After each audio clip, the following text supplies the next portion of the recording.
जय श्री राधे। जय श्री कृष्ण भक्तों। चैत्र मास कृष्ण पक्ष पाप मोचनी एकादशी व्रत कथा। अर्जुन ने भगवान श्री कृष्ण से कहा, हे मधुसूदन, आपने फाल्गुन मास के कृष्ण पक्ष की एकादशी अर्थात आमल की एकादशी के बारे में विस्तार पूर्वक बतलाया है। कृपा करके चैत्र माह के कृष्ण पक्ष में आने वाली एकादशी का नाम तथा उसकी क्या विधि है, कृपा करके आप मेरी बढ़ती हुई जिज्ञासा को शांत करें। भगवान श्री कृष्ण ने कहा, हे अर्जुन, चैत्र मास के कृष्ण पक्ष की एकादशी को पाप मोचनी एकादशी के नाम से जाना जाता है। एक बार की बात है, पृथ्वीपति राजा मांधाता ने लोमस ऋषि से यही प्रश्न किया था जो तुमने मुझसे किया है। अतः जो कुछ भी ऋषि लोमस ने राजा मांधाता को बतलाया वही मैं तुमसे कह रहा हूँ। राजा मांधाता ने धर्म के गुरु रहस्यों को ज्ञाता महर्षि लोमस से पूछा, हे ऋषि श्रेष्ठ, मनुष्य के पापों का मोचन किस प्रकार संभव है? कृपा कर कोई ऐसा सरल उपाय बताएं जिससे सभी को सहज ही पापों से छुटकारा मिल जाए। महर्षि लोमस ने कहा, हे नृपति, चैत्र मास के कृष्ण पक्ष की एकादशी का नाम पाप मोचनी एकादशी है।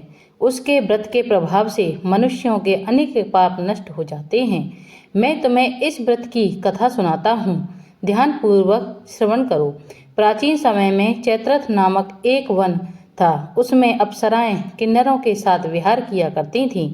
वहाँ सदैव बसंत का मौसम रहता था, अर्थात उस जगह सदा नाना प्रकार के पुष्प खिले रहते थे। कभी गंधर्व कन्याएं विहार किया करती थीं, कभी देवेंद्र अन्य देवताओं के साथ क्रीड़ा किया करते थे। उसी वन में मेधान्य नाम के एक ऋषि भी तपस्या में लीन रहते थे। वे शिव भक्त थे। एक दिन मंजू घोषा नामक एक अप्सरा ने उनको मोहित कर उनकी निकटता का लाभ उठाने की चेष्टा की। इसलिए वह कुछ दूरी पर बैठ वीणा बजाकर मधुर स्वर में गाने लगी। उसी समय शिव भक्त महर्षि मेधावी को कामदेव भी जीतने का प्रयास करने लगे। कामदेव ने उस सुंदर अप्सरा के भ्रू का धनुष बनाया, कटाक्ष को उसकी प्रत्यंचा बनाई और उसके नेत्रों को मंजू घोषा अप्सरा का सेनापति बनाया। इस तरह कामदेव अपने शत्रु भक्त को जीतने को तैयार हुआ। उस समय महर्षि मेधावी भी युवावस्था में थे और काफी हष्टपुष्ट थे। उन्होंने यज्ञोपवीत तथा दंड धारण कर रखा था। वे दूसरे कामदेव के समान प्रतीत हो रहे थे। उस समय मुनि को देखकर कामदेव के बस में हुई मंजू घोषा ने धीरे धीरे मधुर वाणी से बीड़ा पर गायन शुरू किया तो महर्षि मेधावी भी मंजू घोषा के मधुर गाने पर तथा उसके सौंदर्य पर मोहित हो गए। वह अप्सरा मेधावी मुनि को कामदेव से पीड़ित जानकर उनसे आलिंगन करने लगी। महर्षि मेधावी उसके सौंदर्य पर मोहित होकर शिव रहस्य को भूल गए और काम के वशीभूत होकर उसके साथ रमण करने लगे। काम के वशीभूत होने के कारण मुनि को उस समय दिन रात का कुछ भी ज्ञान न रहा और काफी समय तक वे रमण करते रहे। कुछ समय बाद मंजू घोषा उस मुनि से बोली, हे ऋषिवर, अब मुझे बहुत समय हो गया है, अतः स्वर्ग जाने की आज्ञा दीजिए। अप्सरा की बात सुनकर ऋषि ने कहा, हे मोहिनी, संध्या को तो आई हो, प्रातःकाल होने पर चली जाना। ऋषि के ऐसे वचनों को सुनकर अप्सरा उनके साथ रमण करने लगी। इसी प्रकार दोनों ने साथ साथ बहुत समय बिताया। मंजू घोषा ने एक दिन ऋषि से कहा, हे प्रिय, हे विप्र, अब आप मुझे स्वर्ग जाने की आज्ञा दीजिए। मुनि ने इस बार भी वही कहा, हे रूप सुंदरी, अभी ज्यादा समय नहीं हुआ है, कुछ समय और ठहरो। मुनि की बात सुन अप्सरा ने कहा, हे ऋषिवर, आपकी रात तो बहुत लंबी है। आप स्वयं ही सोचिए कि मुझे आपके पास आए कितना समय हो गया है। अब और ज्यादा समय तक ठहरना क्या उचित है? अप्सरा की बात सुन मुनि को समय का बोध हुआ और वह गंभीरता पूर्वक विचार करने लगे। जब उन्हें समय का ज्ञान हुआ कि उन्हें रमण करते 57 वर्ष व्यतीत हो चुके हैं, तो उस अप्सरा को वह काल का रूप समझने लगे। इतना ज्यादा समय भोग विलास में व्यर्थ चला जाने पर उन्हें बड़ा क्रोध आया। तब वह भयंकर क्रोध में जलते हुए उस तप नाश करने वाली अप्सरा की तरह भ्रुकुटी तान कर के देखने लगे।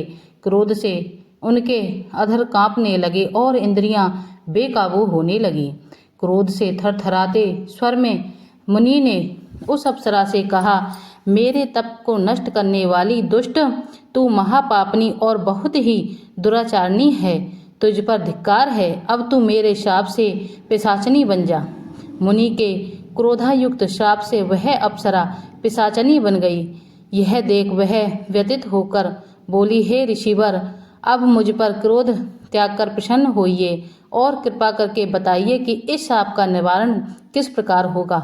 हे विप्र, सज्जनों का वचन और संग 7 कदम चलने पर भी फल देता है।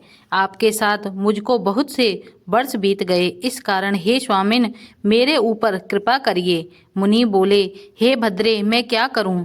तूने मेरा बड़ा भारी तप नष्ट कर दिया है। तथापि मैं तुझको शाप दूर होने का उपाय बतलाता हूँ, उसे सुन। चैत्र कृष्ण पक्ष में सब पापों को नाश करने वाली पाप मोचनी नाम की शुभ एकादशी होती है। हे भद्रे, उसका व्रत करने से पिशाच योनि छूट जाती है। यह कहकर वह मेधावी पिता के आश्रम चले गए।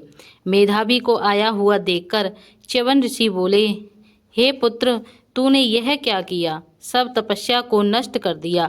मेधावी बोले, मैंने अप्सरा के साथ रमण किया, बड़ा भारी पाप है। अब प्रायश्चित बताइए जिससे पाप दूर हो जाए। च्यवन बोले, चैत्र के कृष्ण पक्ष में पाप मोचनी एकादशी होती है। हे पुत्र, उसका व्रत करने से पापों का समूह नष्ट हो जाता है।